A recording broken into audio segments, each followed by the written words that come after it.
No Saber Direito desta semana, o direito civil com foco na constitucionalização do direito de família. Você vai aprender também sobre temas como a filiação biológica e a filiação socioafetiva, além da adoção. O curso é com a professora Ana Terra Teles.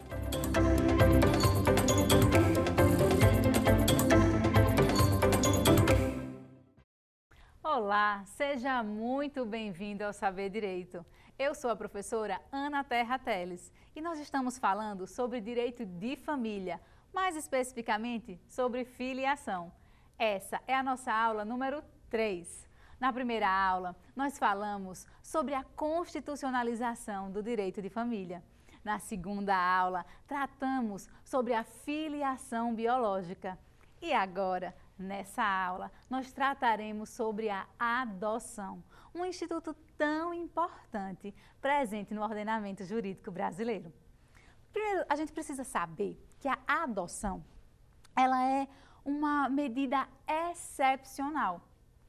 Como assim, professora? É que a adoção não é regra. A adoção, ela só vai ser utilizada em determinados casos. No Brasil, a adoção ela é tratada pelo Estatuto da Criança e do Adolescente, ou seja, quem normatiza a adoção de crianças e adolescentes é o nosso ECA.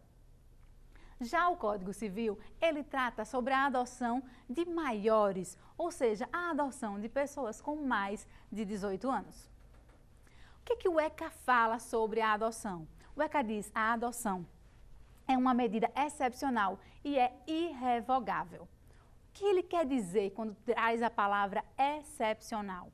Ele quer dizer que primeiro nós vamos tentar, de todas as formas, manter essa criança e esse adolescente na sua família, ou na sua família natural, ou na sua família extensa, mas só após todas as tentativas, só após todas as possibilidades de manter esta criança, este adolescente na sua família, né, natural ou extensa, é que nós podemos então falar em adoção. Mas o que seria família natural? O que seria família extensa? Família natural é aquela formada pelos pais e os seus descendentes, ou até por um dos pais e seus descendentes. Já a família extensa ou família ampliada é a família que, além dos pais e seus descendentes, ela conta também com os parentes. Por exemplo, os colaterais, né? Os ascendentes. Então, essa família extensa é uma família ampliada. Ela considera os parentes que também têm um vínculo com aquela criança e com aquele adolescente. Um parente que ele também tenha uma relação de afetividade com essa criança, com esse adolescente. É verdade que a adoção no Brasil, ela tem alguns critérios, assim como ela tem algumas vedações. Por exemplo, no Brasil, é vedada a adoção por procuração, ou seja, não há possibilidade legal de alguém adotar através da procuração. Outro ponto muito importante é que se houver conflito entre o interesse do adotando, ou seja, o interesse dessa criança, desse adolescente, com qualquer outra pessoa, mesmo que seja com seus pais biológicos, o interesse da criança e do adolescente sempre será priorizado, tá? Isso é o ECA quem dispõe, o ECA que estabelece que o interesse da criança, mesmo em conflito com o dos pais, deve ser priorizado. Então, qual é o principal efeito da adoção? A adoção, ela torna aquela criança, aquele adolescente, um filho. Filho com todos os direitos, com todos os deveres que um filho, ele exerce no seio familiar.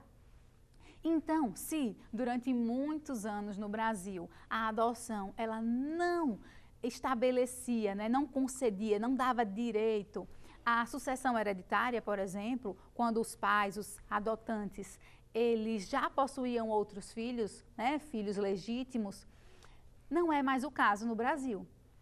Agora, no Brasil, a adoção torna o filho, torna aquela criança, aquele adolescente, um filho completo, com tudo que essa palavra, todos os sentidos e sentimentos que essa palavra, ela pode trazer.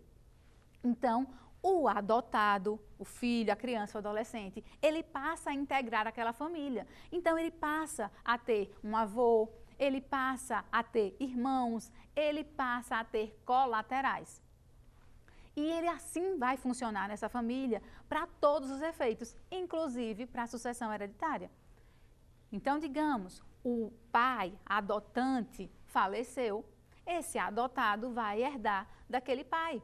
Assim como, se o adotado falecer, aquele pai também será herdeiro, caso o filho não tenha descendentes. Então, gente, na adoção, nós teremos todos os efeitos idênticos a de uma filiação biológica, por exemplo. Qual seria outro ponto muito importante da adoção? Ah, professora, a senhora me disse que um dos efeitos da adoção é que o adotado passa a integrar aquela família, passa a integrar a família do adotante. Então, ele é filho, ele é irmão, ele é primo. Mas e o que acontece com a outra família, professora? O que acontece com a família anterior daquele adotado? Olhe, em regra, os laços são cortados. Ou seja, quando uma pessoa é adotada, ela perde todo o tipo de relacionamento jurídico com a família que ela tinha antes da adoção. Por que eu disse em regra? Porque, por exemplo, digamos que eu tenha um filho, né? Eu tenho um filho chamado Bernardo. E aí acontece que, depois de uns anos, eu me relaciono com uma outra pessoa e, diante dessa convivência, o meu novo marido diz assim, eu gostaria muito de adotar o Bernardo. Quer dizer que se ele adotar o Bernardo, vai romper os meus laços com o do meu filho, vai romper os laços da minha família com o do Bernardo, e isso não seria compatível com o ordenamento jurídico brasileiro. Não é essa a ideia do rompimento. Então, quando a adoção ela é unilateral, ou seja, quando somente um dos pais, né, ele faz a adoção, quando essa adoção ela é feita para que a gente possa refletir na certidão, né, no registro daquela criança, o que já acontece faticamente, que seria o Bernardo é o meu filho e vai passar a ser o filho do meu marido também, não existe esse rompimento de laços, esse rompimento com a família anterior da adoção, ok? Mas observem, somente no caso de adoção unilateral. A regra é que a adoção rompe os laços com a família anterior. Professora, todos os laços jurídicos, nós temos uma exceção. Na verdade, no direito, nós sempre temos uma exceção, né? Então, os laços de vedação de matrimônio não são rompidos. Então, observe. Verdade, juridicamente, praticamente todos os laços com a família anterior foram cortados, mas as vedações de matrimônio, elas não são rompidas. Então, por exemplo, o Bernardo, se eu não fosse, né, não fosse um caso de adoção unilateral, fosse um caso de adoção comum, então vai romper os laços com a minha família e o Bernardo será adotado. Mas o Bernardo não poderia casar comigo posteriormente, mesmo juridicamente, eu tendo deixado de ser a mãe do Bernardo. Mesmo juridicamente, os laços tendo sido rompidos, mas as vedações matrimoniais, elas permanecem. E aí vocês podem me perguntar, tá bom, professora, já comecei a entender um pouco sobre adoção, mas afinal de contas, quem pode adotar no Brasil? No Brasil, os maiores de 18 anos podem adotar. Cuidado para não cair numa pegadinha, porque até pouco tempo atrás, para adotar, você precisava ter no mínimo 21 anos. Agora não mais. Agora no Brasil, se você tiver 18 anos ou mais, você pode adotar. Outro ponto muito importante, né? A gente viu quem pode adotar, maiores de 18 anos. Mas será que tem alguém que não pode adotar? Nós temos um exemplo. Os ascendentes e os irmãos não podem adotar. Sério, professora? Nossa, mas eu já vejo tanto avô criando neto. É verdade, né? Nós temos no Brasil uma cultura muito forte dos avós criarem os netos, mas isso não é adoção. A adoção não é permitida de ascendentes. Vou explicar o porquê, qual é o objetivo dessa vedação. Porque, infelizmente, algumas vezes, essa adoção, né, de ascendentes para descendentes, de avós, por exemplo, para netos, ela ocorreria com algum intuito de fraudar por exemplo, um intuito previdenciário de manter aquele benefício que aquele avô recebe por mais tempo na família. Então, se adota o neto, fica mais tempo recebendo. Então, para evitar esse tipo de fraude, a legislação vetou a adoção por ascendentes. Ok, professora, por ascendentes eu entendi, mas irmão não pode adotar? Não pode adotar. A ideia, a intenção da adoção é que aquela criança, aquele adolescente passe a ter um novo pai, uma nova mãe. Se ele é adotado pelo irmão, a relação que está se construindo ali não é de pai e filho, e sim uma relação de irmãos. Essa, inclusive, é uma das justificativas para que a gente tenha uma idade mínima entre o adotante e o adotado. É isso mesmo. No Brasil, embora qualquer pessoa acima de 18 anos possa adotar, existe uma idade mínima entre a pessoa, entre o adotante e o adotado. E que idade mínima é essa? 16 anos. O Estatuto da Criança e do Adolescente estabelece esse lapso, né, entre a idade do adotante e a idade do adotado, porque ele entende que esse 16 anos é um tempo mínimo necessário para que passem a exercer dentro da família a função de pai e filho ou a função de mãe e filha. O que é que o ECA entendeu? Olha, se eu permito que alguém com menos de 16 anos, entre um e outro, entre adotante e adotado, adote, por exemplo, 5 anos, 10 anos, no decorrer do tempo vai parar de haver uma relação entre pai e filho, entre mãe e filho. Vai começar a ter uma relação de primo, uma relação de irmão, uma relação diferente da que é abrangida pela adoção. Por isso que no Brasil, maiores de 18 anos podem adotar, mas precisa ter a diferença de 16 anos entre o adotante e o adotado. Agora, a adoção, ela depende de uma manifestação expressa do adotante. Ele precisa deixar claro a sua vontade de adotar. Então entra, né, participa de um cadastro, nós vamos explicar na aula de hoje ainda o cadastro. E o juiz vai avaliar, né, o perfil do adotado. Normalmente ele passa do adotante, passa por uma entrevista psicossocial, né? Temos um tempo de experiência, vamos explicar o tempo também.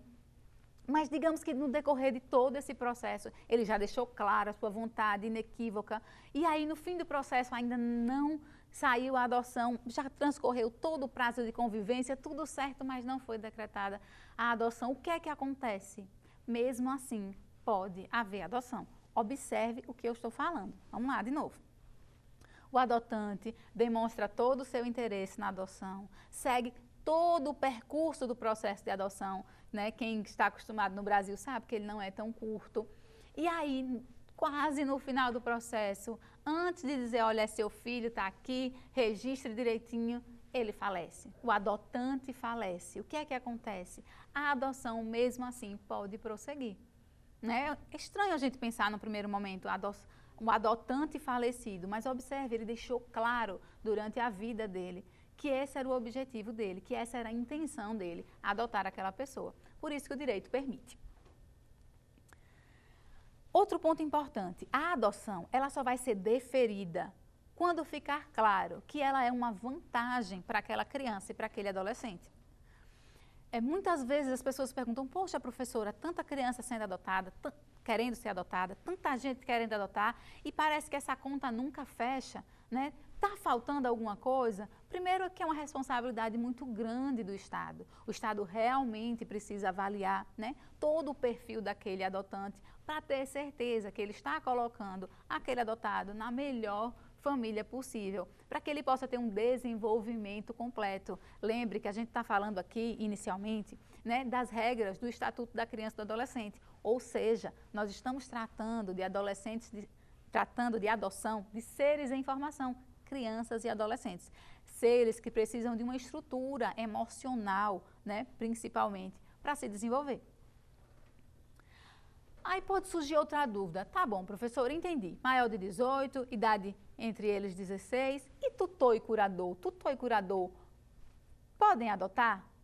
Depende, tá? A regra é que, enquanto o tutor ou curador não cumprir as suas funções, ele não pode adotar. Então, se o tutor ainda não fez toda a sua parte, né, de administração, se ele ainda não saldou, né, ele não pode adotar. Agora, posteriormente, pode acontecer sim a adoção. Um ponto muito interessante que muita gente erra é que a adoção, ela depende do consentimento dos pais.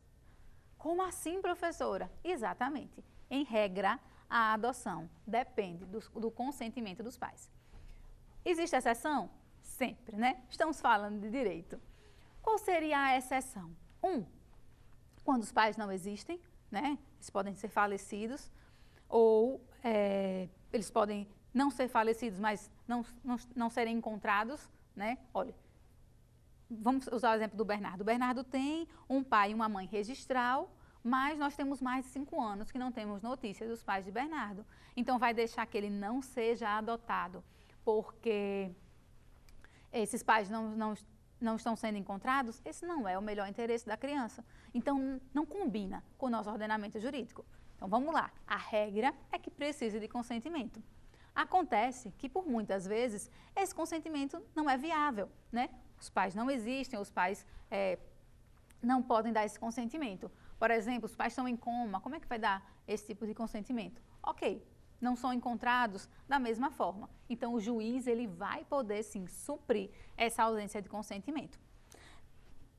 Outro ponto muito importante. Se o pai ele tiver sido destituído do poder familiar, também o consentimento não é exigido.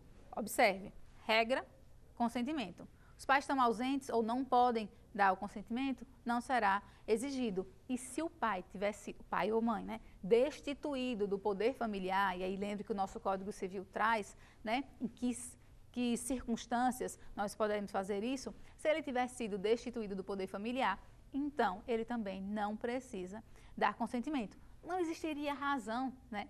Não existiria porquê nós solicitarmos de um pai que perdeu o poder familiar, de uma mãe que perdeu o poder familiar, que ela dê um consentimento.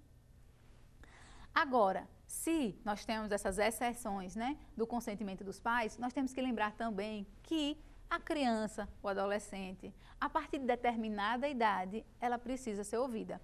O que eu quero dizer com isso? É que se o adotando tiver mais de 12 anos, ele também precisa ser ouvido. Também é necessário o consentimento deste adotando, né? Para que a gente não caia no equívoco de colocá-lo numa família que não dará a ele a chance dele se desenvolver como ele precisa. E aí nós vamos falar um pouquinho sobre o tal do estágio de convivência. Qual é o objetivo desse estágio de convivência? É que adotante e adotado possam perceber se eles vão funcionar bem como família. Realmente essa é a ideia do estágio de convivência, né? Então ele vai ser acompanhado por uma equipe, né? Psicólogos, e vão analisar se existe uma possibilidade de se criar uma relação afetiva ali naqueles indivíduos, né? Adotante, adotado, toda a família. Porque, na verdade, quando a gente adota uma pessoa, registra uma pessoa, mas nós ganhamos um integrante na família. Então, são avós, são primos, são tios. A adoção é um instituto muito importante, mas também muito delicado. E é por isso que exige esse período de análise, esse período de avaliação. Então, no Brasil, esse período ele dura no máximo 90 dias. Lembrando que, embora o código diga no máximo 90 dias, ele pode ser prorrogado uma vez por autorização justificada do juiz, tá? Então, o juiz pode entender que é necessário um período um pouco maior e justificar essa prorrogação acima dos 90 dias, por um período igual ao que ele já teve. Esse estágio de convivência, ele pode ser dispensado se o adotado ele já está há algum tempo convivendo com esse adotante. Observe que o objetivo não é descaracterizar o estágio de convivência. O objetivo é, por muitas vezes, esse estágio de convivência ele já está acontecendo, mesmo que não legalmente, mesmo que não formalmente. Não foi formalizado, mas a criança já está há alguns meses na casa daquela pessoa. né, aquela pessoa está cuidando da criança, já tem tempo suficiente para o juiz e toda a equipe psicossocial avaliar se há a possibilidade da criação de vínculos socioafetivos naquela família, se há a possibilidade da construção de uma família a partir da adoção. Então, algumas vezes é verdade, este estágio ele pode ser afastado diante de um convívio já suficiente para essa análise. Se a pessoa reside, o adotante reside fora do país, o prazo muda um pouquinho também. Então, se o nosso prazo para residente no país é de no máximo 90 dias, podendo ser prorrogado uma vez por decisão fundamentada do juiz, o prazo para quem reside fora do país é de 30 a 45 dias, tá? E ele também pode ser prorrogado uma única vez por decisão fundamentada do juiz. Só observe que eu falei assim, para quem reside fora do país. Vamos abrir um parênteses aqui. Se a adoção é uma medida excepcional, a adoção de para quem reside fora do país é ainda mais excepcional, tá? Então, como é que a gente começou a aula explicando? A adoção, ela acontece depois que você tem todas as tentativas frustradas de manter a criança naquela família natural ou naquela família extensa. Para haver adoção, já é uma exceção. A adoção para alguém que mora fora do país significa tentamos família natural, tentamos família extensa, não deu. Tentamos todo o cadastro de residentes no país e não conseguimos. Aí sim, nós liberaremos a adoção para alguém que reside fora do país. E aí lembrando que quem reside fora do país pode ser um brasileiro ou um estrangeiro. O brasileiro, ele ainda tem prioridade sobre um estrangeiro. Então, observe que a adoção de estrangeiro é um acúmulo de exceções, né? Várias situações têm que ocorrer conjuntamente para que um estrangeiro possa adotar no país. Um pouco disso se dá porque a gente tenta manter a nossa cultura, as nossas raízes. Então, quando um brasileiro é adotado por outro brasileiro, você mantém isso, você vai passando de geração em geração, que é diferente de quando um brasileiro vai ser adotado por um estrangeiro, e que inclusive não reside no país. Um ponto interessante, tá, professora? A senhora falou muito de adoção, criança e adolescente, mas você também disse no começo da aula que adultos também podem ser adotados. É verdade. O nosso Código Civil disciplina que maiores de 18 anos também podem ser adotados. Mas essa adoção, ela precisa ser judicial. Por que eu estou ressaltando isso? Porque muita gente pode pensar assim, como é maior, plenamente capaz, ele pode muito bem ir no cartório e registrar a adoção. Não pode. A adoção é medida judicial. A adoção necessita de uma sentença, necessita de uma decisão judicial. Então, não caiam nessa pegadinha. Se alguém disser, fulano, maior, plenamente capaz, vamos usar nomes para ficar mais fácil.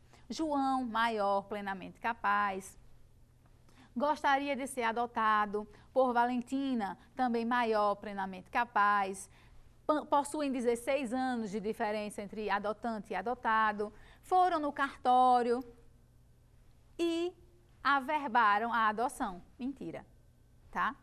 Mentira, é uma pegadinha, não caia nessa. O que acontece? A adoção necessita de sentença, mesmo que quando o adotando é maior de idade. Ok, professora, entendi. A adoção precisa de sentença. E faz o que depois? Depois vai ser averbado lá no registro de nascimento o novo pai, a nova mãe, depende se adotou casal ou se adotou uma pessoa solteira. Só que tem uma coisa, no registro jamais fará menção que aquela criança é adotada. O registro dela vem normal, igual a uma criança nascida biologicamente de um pai e de uma mãe. O registro do adotado, ele não tem nenhuma menção à adoção. O processo, ele permanece, porque depois, posteriormente, o adotado, ele tem direito a conhecer a sua origem, a sua ascendência.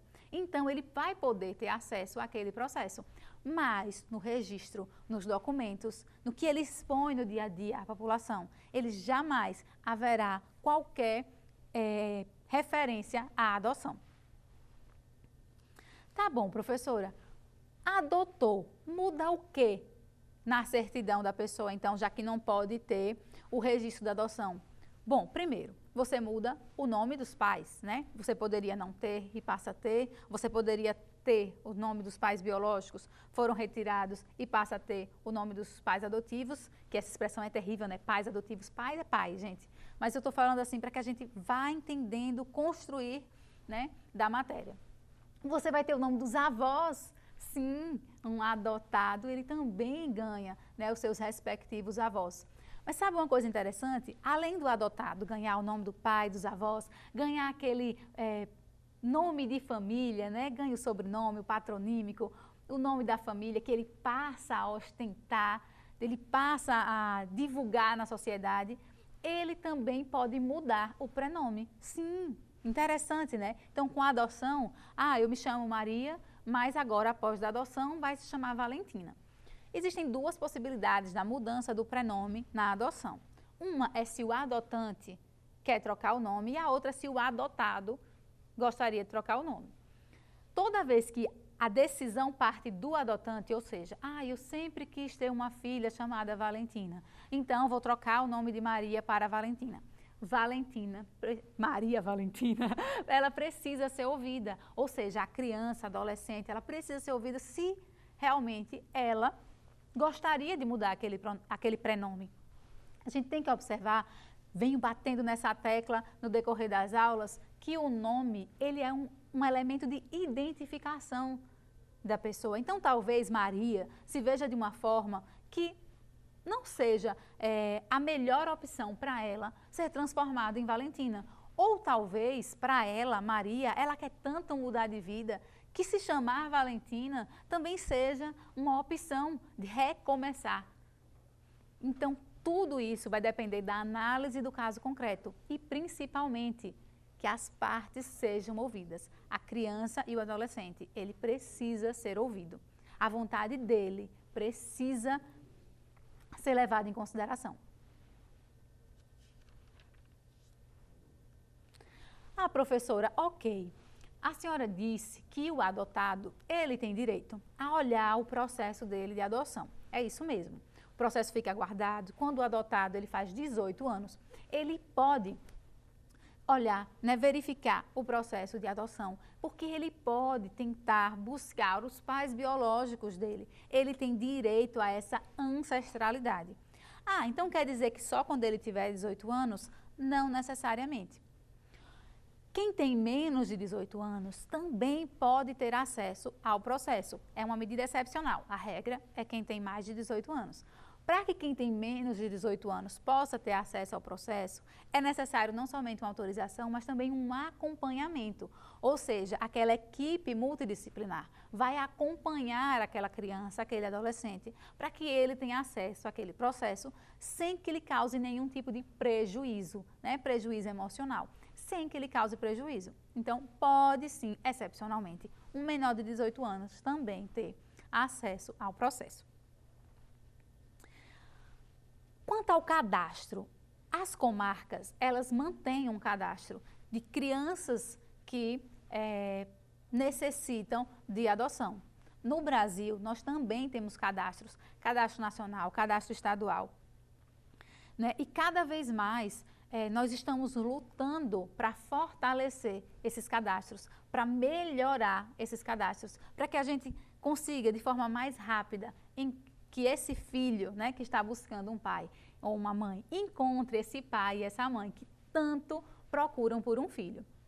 Então, esse trabalho é um pouco nosso, né? É o trabalho de filtragem dos dados, é o trabalho de análise e de batimento, realmente, de todas as crianças que precisam de um pai e das crianças e dos pais que precisam de um filho, que estão em busca de um filho. Observe como essa frase fortalece a nossa ideia de que paternidade, maternidade, filiação é muito mais uma questão de função do que uma questão de fato, uma questão de nascimento. Porque aquele pai, né, ou aquele pretenso pai que busca um filho, aquela mãe que busca um filho para adotar, o maior desejo dela é exercer aquela função. O maior desejo dele é exercer aquela função. Função de pai, função de mãe. E que em nada é diferente do pai e da mãe que geneticamente são genitores daquela criança, tá? Então, paternidade, maternidade, cada dia mais nós construímos, nós entendemos, né, que é uma questão de função, muito mais do que uma questão de fato. Tá bom, professora, tem o cadastro, entendi. Então, só quem está naquele cadastro é que pode adotar? Tem como alguém que não está no cadastro adotar? Tem como alguém furar a fila do cadastro? Vamos aos poucos. Olha só. Tem como quem não está no cadastro adotar? Tem. Vamos aos casos? Lembra que eu falei no começo da aula da adoção unilateral? Então, eu, Ana, tenho um filho, Bernardo, e aí eu me caso novamente e o meu marido, ele gostaria de adotar o Bernardo. Observem que não existiria razão do meu marido, João, por exemplo, entrar no cadastro nacional e esperar uma criança compatível. O João, ele não quer adotar qualquer criança. O João, ele quer adotar o Bernardo, que é o meu filho, para que a nossa família fique completa. Então, o João não precisa, por ser adoção unilateral, entrar no cadastro. É uma exceção.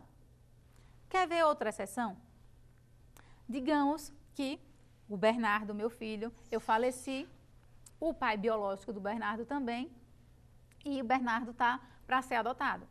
Acontece que eu tenho uma prima que tem um relacionamento diário, um convívio com o Bernardo, uma relação afetiva com ele, né? Então, o Bernardo se identifica com ela, a identifica como família, e essa minha prima está disposta a adotá-lo.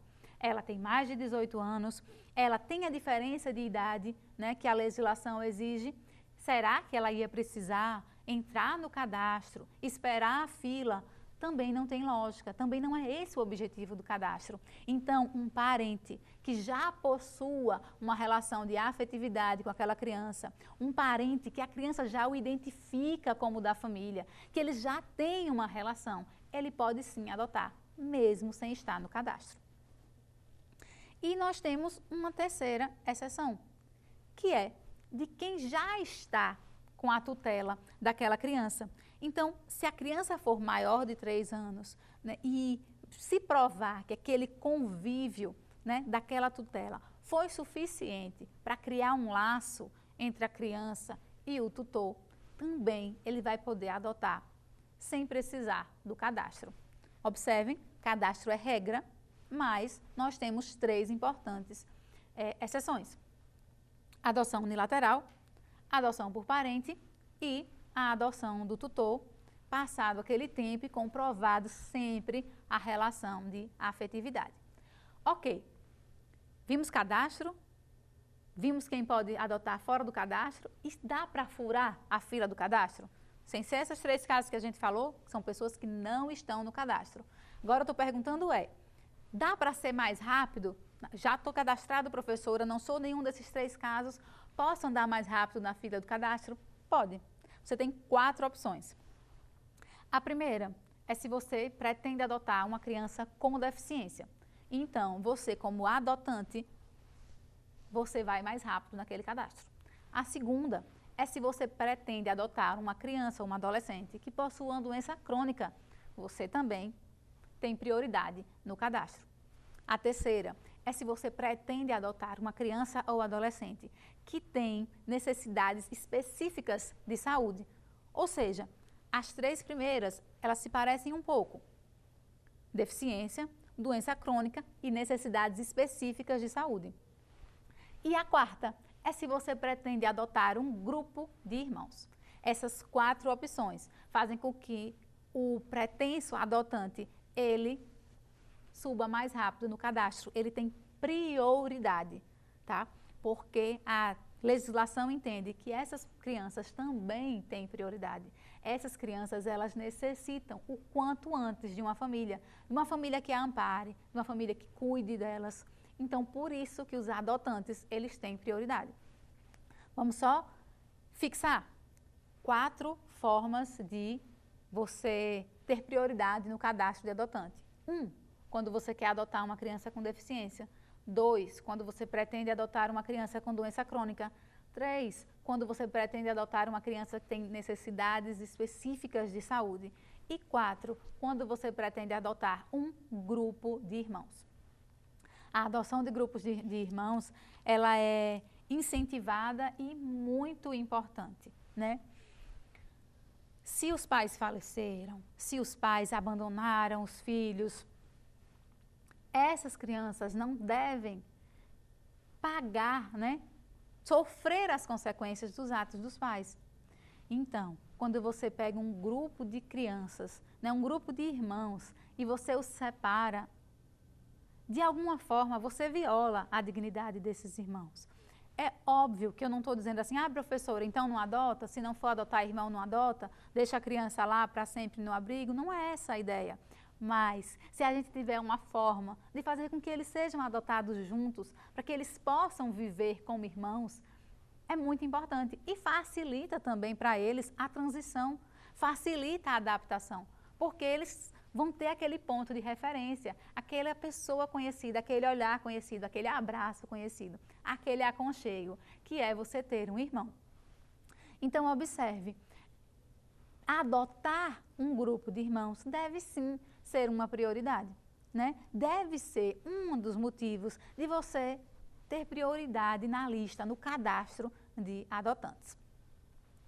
A adoção, por si só, né, ela é a concretização dos princípios basilares que nós vimos falando desde a primeira aula.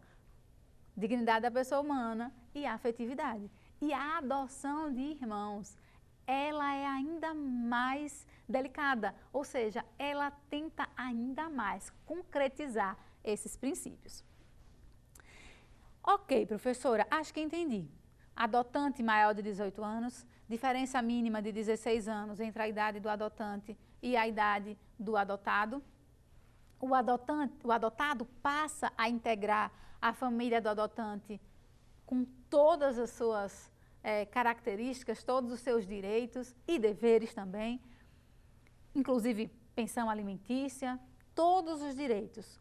Pode mudar o nome, pode mudar não só o prenome, pode mudar o prenome, ganha o sobrenome, um nome de família, né, para você poder ostentar, para a criança poder contar na escola, eu tenho um pai, eu tenho uma mãe.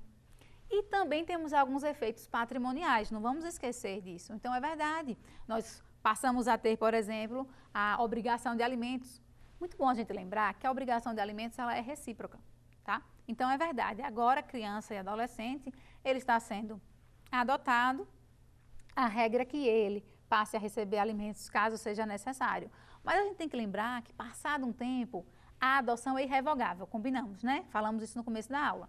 Passado um tempo, esse pai que adotou, esse adotante, ele é quem pode precisar desse alimento. E essa criança, né, e adolescente, que já não será mais criança e adolescente, será um adulto, ele vai ser o responsável por prestar alimentos ao pai. Então, quando a gente fala de efeitos patrimoniais, né, a gente tem que lembrar que eles são recíprocos. Da mesma forma que a criança passa a ter direitos, ela também vai passar a ter obrigações. Então, ela sabe que hoje ela está sendo acolhida por aquele pai, por aquela mãe, mas daqui a uns anos, ela é quem irá acolher aquele pai e aquela mãe. Ela é quem será responsável pelo cuidado daquele pai e daquela mãe. Direitos sucessórios, falamos aqui também, né? Olha só, direitos sucessórios amplos e restritos, da mesma forma. A ordem de sucessão hereditária, da mesma forma, vai seguir lá a vocação do Código Civil sem problema nenhum. Do mesmo jeito que um filho biológico. Então, daqui para a última aula, a gente já não vai mais usar esses adjetivos para filho. Vou falar filho, e aí você já vai entender todos os filhos têm o mesmo tratamento na nossa legislação. Então vamos lá, vamos dar só uma voltinha sobre o que a gente conversou hoje. Professora, a adoção faz com que a gente corte os laços com a família anterior. Todos os laços? Não. Lembrando que os matrimoniais, ou seja, as proibições matrimoniais permanecem, tá? Expresso lá no nosso ordenamento jurídico. Então, é verdade, corta os laços, mas os matrimoniais, as vedações matrimoniais permanecem. Tem outra exceção, nós estudamos aqui um tipo de adoção que não corta o vínculo, né, com a família anterior. Qual seria? A adoção unilateral. Então, quando o esposo ou a esposa do pai ou da mãe adota unilateralmente aquela criança, a gente não tem o que falar sobre cortar laços. Pelo contrário, né? Nós só multiplicamos os laços. Então agora, para a gente ter certeza de que cada ponto da aula ficou bem claro, nós vamos para as nossas perguntas. Vem comigo para o quiz. A questão número 1 diz: de acordo com o Estatuto da Criança e do Adolescente, assinale a alternativa correta. Letra A. É recíproco o direito sucessório entre o adotado, seus descendentes, o adotante, seus ascendentes, descendentes e colaterais até o 4º grau, observada a ordem de vocação hereditária.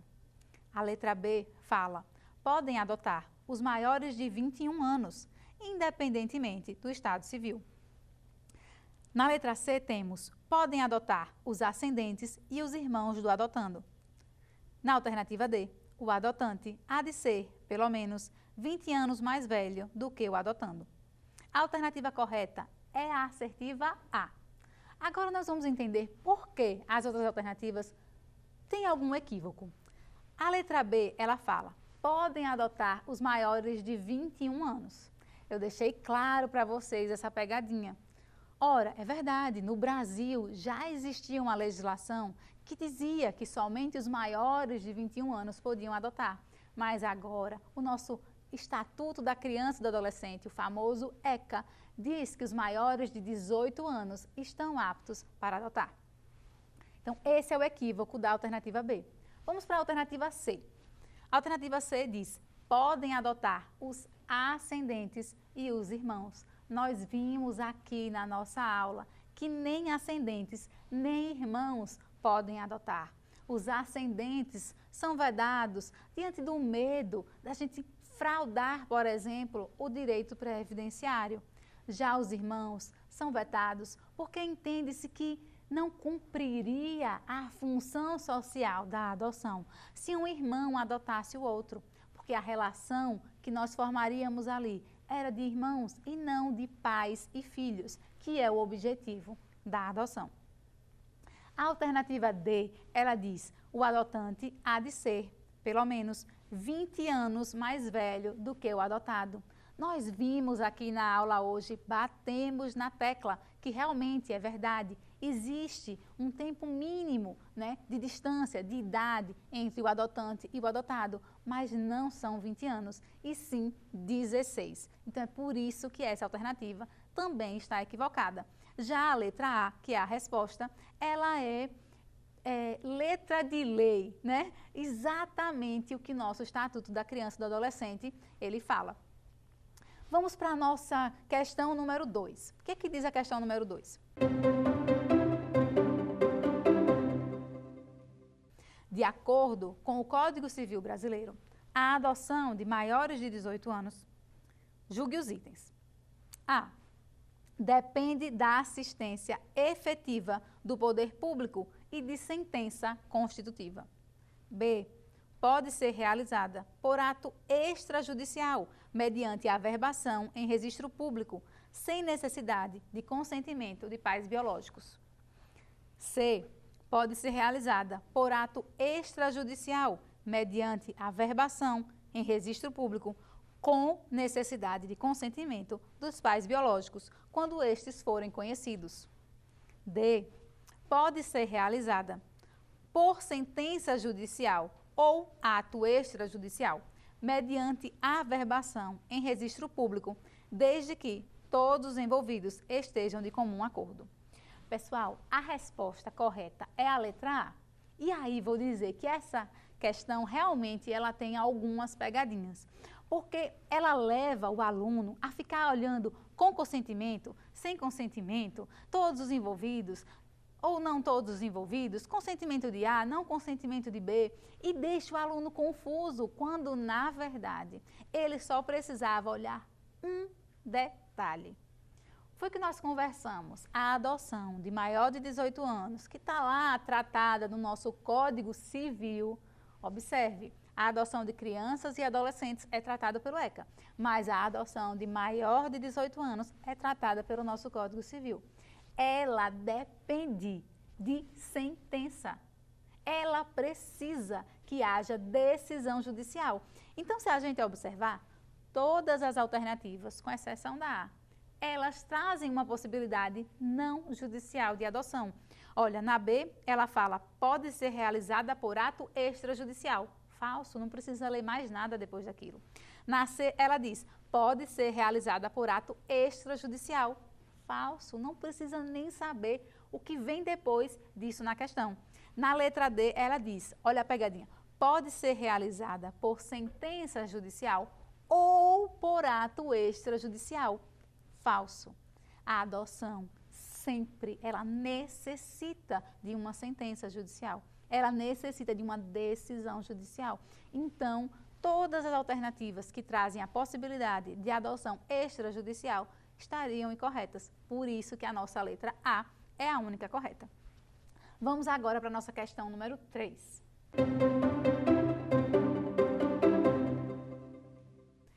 De acordo com o Estatuto da Criança e do Adolescente, assinale a alternativa correta. A. É permitida a adoção por procuração. B. Em caso de conflito entre direitos e deveres do adotando e de outras pessoas, inclusive seus pais biológicos, o juiz deve avaliar quais os interesses devem prevalecer. C. A adoção atribui a condição de filho ao adotado, com os mesmos direitos e deveres, excetuando-se os sucessórios, desligando de qualquer vínculo com os pais e parentes, salvo os impedimentos matrimoniais. D.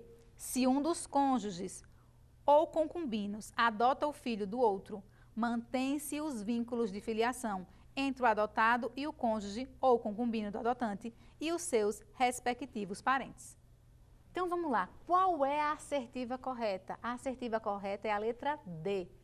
E vamos analisar o porquê.